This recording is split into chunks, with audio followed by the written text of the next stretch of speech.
Hello, আসসালামু আলাইকুম সবাইকে। তো আজকেও একটি ইনফরমেটিভ ভিডিও নিয়ে আসলাম। তো যেহেতু ঈদ আসন্ন, কুরবানি ঈদ আর ২ মাসের মতো সময় বাকি আছে।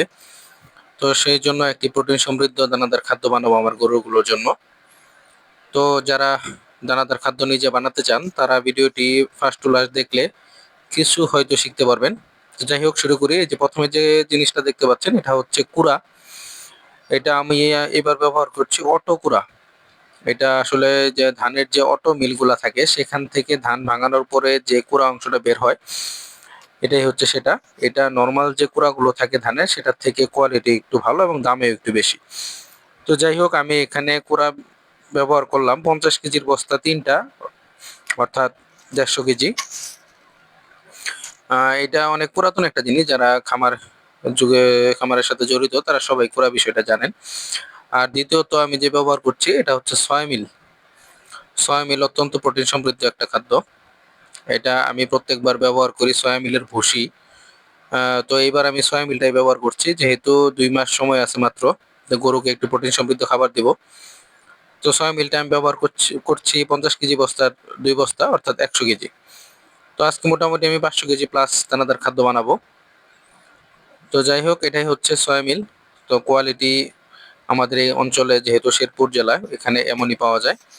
তো সয়া মিলের, যেহেতু আমি এবারে ১ম ব্যবহার করছি, সয়া মিলের কোয়ালিটি সম্পর্কে আমার ধারণাটা কম। তো সয়া মিল ব্যবহার করা হলো। এখন ব্যবহার করছি গমের যে মোটা ভুসি। আমাদের এখানে সবচেয়ে বেশি অ্যাভেলেবল থাকে পুষ্টি ভুসিটা, পুষ্টি মোটা ভুসি। এটা ৩৭ কেজির বস্তা। এই বস্তাটা আমি ব্যবহার করি ৩ বস্তা। তো এই মোটা যে ভুসিটা দেখতে পাচ্ছেন, এটা আমাদের অঞ্চলে প্রচুর পরিমাণে দাম আপ ডাউন করে। আমি প্রায় ২-৩ মাস আগেও এই বস্তাটা ব্যবহার করছি ১৬৫০ টাকা। এই বস্তাটা আমার এইবার কিনতে পড়লো শুধু ১৯২০ টাকা একটা বস্তার দাম। তো এটাই হচ্ছে সমস্যা। আমরা খামারিরা লাভ না করতে পারলেও কোরবানির সময় আসলেই এই দানাদার খাদ্যের দামটা অতি মাত্রায় বেড়ে যায়। তো যাই হোক, তারপরেও যেহেতু গরু পালি, গরুকে খাদ্যের যোগান তো করতেই হবে। আর ভুসি একটা প্রধান উপাদান। ভুসি ছাড়া, যেহেতু আমাদের এখানে অন্যান্য ডালের ভুসিটা ওইভাবে পাওয়া যায় না, তো সে কারণে আমাদেরকে গমের ভুসিটাই ব্যবহার করতে হয়। আর এই গমের ভুসিটাই ৫০ থেকে ৫৫ টাকার মধ্যে পাওয়া যায়, কিন্তু অন্যান্য যে ডালের ভুসিগুলো আছে সেগুলো প্রায় ৬০ টাকার মতো পড়ে যায়। তো এখন যা দেখতে পাচ্ছেন, এটা হলুদ আকারের, এটা হচ্ছে ভুট্টা ভাঙা। একদম ভুট্টাকে পাউডারের মতো করা হয় এটা। ভুট্টা আসলে ৩ ভাবে পাওয়া যায়। একটা হলো আস্ত ভুট্টা, আরেকটা পাওয়া যায় একটু দানা, দানা, আর এটা হচ্ছে একদম পাউডার। এটা ব্যবহার করছি আমি ২০০ কেজি, ৫০ কেজি বস্তা থাকে। আমি ৪ বস্তা ব্যবহার করছি। আর এখন যেটা দেওয়া হচ্ছে এটা হচ্ছে শুটকির গুঁড়া।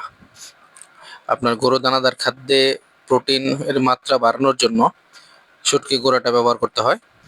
এটা আমি এর আগে যখন প্রথম খামার দিই, তখন আমার এলাকা থেকে শুটকি কিনে সেটা আমি গুঁড়া করে নিতাম। কিন্তু এখন যেটা হচ্ছে, এই শুটকি গুঁড়াটা এখন আমাদের অঞ্চলে কোনো মেশিনে ভাঙানো সম্ভব না। কারণ এটা একটা গন্ধ থেকে যায়, যার কারণে যারা ওই যে আটা চালের গুঁড়া করে সেখানে এই শুটকির গন্ধটা থেকে যায়। তো সে কারণে আমি চট্টগ্রাম থেকে কিনি। এটা আমি দিচ্ছি প্রতি ১০০ কেজির জন্য ৩%। তো ৫০০ কেজির জন্য আপনার দিতে হয় ১৫ কেজি। আমি যেহেতু ১ বস্তা কিনে আনি যাতে আমি ৩ বারে দেওয়া যায়, এজন্য আমি ১৬-১৭ কেজি দেই আরকি। তো আজকে আমি ১৭ কেজি ব্যবহার করছি। আমার ১ বস্তা কিনা ছিল। এর আগে একবার ব্যবহার করছি, এখন একবার ব্যবহার করলাম। আর এই যে এখন যেটা দিচ্ছি এটা হচ্ছে ডিবি পাউডার। তো আমি একেক সময় একেকটা ব্যবহার করি। আগে রানা ডিবি প্লাস ব্যবহার করতাম। তো এই গত কিছুদিন ব্যবহার করেছি আমি এসিআই এর যে ডিবিটা আছে, ক্যালফোস্টনিক্স। তো এবার আবার এনএডিবি প্লাস ব্যবহার করছি। তো যে অঞ্চলে যেটা আপনারা ভালো মনে করেন, আপনার দাম অনুসারে যেটা ভালো মনে হয় সেটাই ব্যবহার করবেন।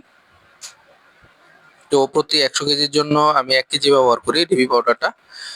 তো যেহেতু আমি আজকে ৫০০ কেজি খাদ্য বানাচ্ছি, তাই আমি ৫ টা প্যাকেট ব্যবহার করছি ৫ কেজি। তো অনেকেই আবার এটার সাথে ডিসি ব্যবহার করে। আমি আগে ডিসি ব্যবহার করতাম, এখন আমি এই ডিবি প্লাসটা ব্যবহার করি। এখন আমি ব্যবহার করছি লবণ, মোটা লবণ, যেটা আমরা সব অঞ্চলেই গরুর জন্য ব্যবহার করে থাকি। এটাও ১০০ কেজির জন্য আমি ১ কেজি ব্যবহার করি।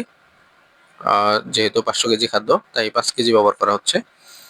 তো একদিক দিয়ে একজন লবণটা ছেটাচ্ছে, আরেক দিক দিয়ে ডিবি পাউডারটা ছেটানো হচ্ছে যাতে কাজটা আগানো যায়। তো এই খাদ্যগুলো মেশানোর জন্য একটি পরিষ্কার জায়গা হলে ভালো হয়। বড় জায়গা, বা যদি কারো জায়গা এরকম না থাকে অনেকে ট্রিপল বিসিএ করে, যেমন আমি অন্য জায়গায় করলে ট্রিপল বিসিএ করি। যেহেতু আজকে আমি খাদ্যটা বানাচ্ছি আমার গোডাউনে, হয়তো অনেকেই গোডাউনটা চিনে থাকতে পারেন, এখানে আমার খ্যারের মেশিন আছে, খ্যার এখানেই কাটে। তো এখানেই খাদ্যটা বানাচ্ছি, খাদ্য বানাতে এখানে সুবিধা হয়। তারপরে দিচ্ছি আমি খাবার সোডা, এটা অনেকেই বিলাতি সোডা বলে অনেক অঞ্চলে। আহ, এটা আসলে প্রচুর পরিমাণে একটা কাজের একটা জিনিস। এটা হচ্ছে আপনার গরু ছাগলকে যদি দানাদার খাদ্য খাওয়ান এবং এটা যদি ব্যবহার করে খাওয়ান, তাহলে গরুর গ্যাসের বা গরু ছাগলের গ্যাসের সমস্যা ইনশাল্লাহ হবে না। আমি দীর্ঘদিন যাবৎ ছাগল পালন করতাম, বা এখনো আছে দুই একটা ছাগল, আমার 3-4টা ছাগল সবসময় থাকে। আমি 2020 সাল থেকে ছাগল পালন করি। তো সেই ছাগলের দানাদার খাদ্যতেও আমি প্রচুর পরিমাণে এই খাবার সোডাটা ব্যবহার করতাম। তো আল্লাহর রহমতে আমার ছাগলে কোনো গ্যাস হতো না। আমি এই 1.5 বছর যাবত আমি গরুর জন্য এই খাবার সোডাটা ব্যবহার করি, প্রতি 100 কেজির জন্য 1 কেজি। এটাও প্রচুর পরিমাণে ইনশাল্লাহ আল্লাহর রহমতে এখন পর্যন্ত আমার গরুর গ্যাসের সমস্যা হয় নাই। আমি প্রচুর পরিমাণে দানাদার খাদ্য দেই, তারপরে আমার গরু গ্যাসের সমস্যা নাই। তারপরে দেখেন এই যে আমি খাদ্যটা ভালোভাবে মিশিয়ে দিলাম, এখানে কোদাল দিয়ে কুপিয়ে ভালোভাবে খাদ্যটা যেভাবে বালু সিমেন্ট মিশ্রণ করে সেভাবে মিশাই। তো এই হচ্ছে আমার দানাদার খাদ্য। আপনাদের একটু আলোতে নিয়ে দেখাই, খুব চমৎকার ভাবে মিশ্রণ হয়েছে। তো এখনো হিসাব করিনি, তো নর্মালি আমার 40 থেকে 42 টাকা পড়ে। এবার হয়তো ওই সয়াবিনটা ব্যবহার করার কারণে দামটা একটু বেশি হবে। তো যাই হোক, সবাই ভালো থাকবেন, আশা করি সকলে সুস্থ থাকবেন, আর আমার জন্য দোয়া করবেন, আল্লাহ যেন আমার ব্যবসায় বারাকা দান করে। আর যারা চ্যানেলটা নতুন, চ্যানেলটা সাবস্ক্রাইব করে দিবেন। ভিডিওটা কেমন লাগলো অবশ্যই কমেন্ট করে জানাবেন। তো আজকে বিদায় নিচ্ছি, আল্লাহ হাফেজ, আসসালামু আলাইকুম।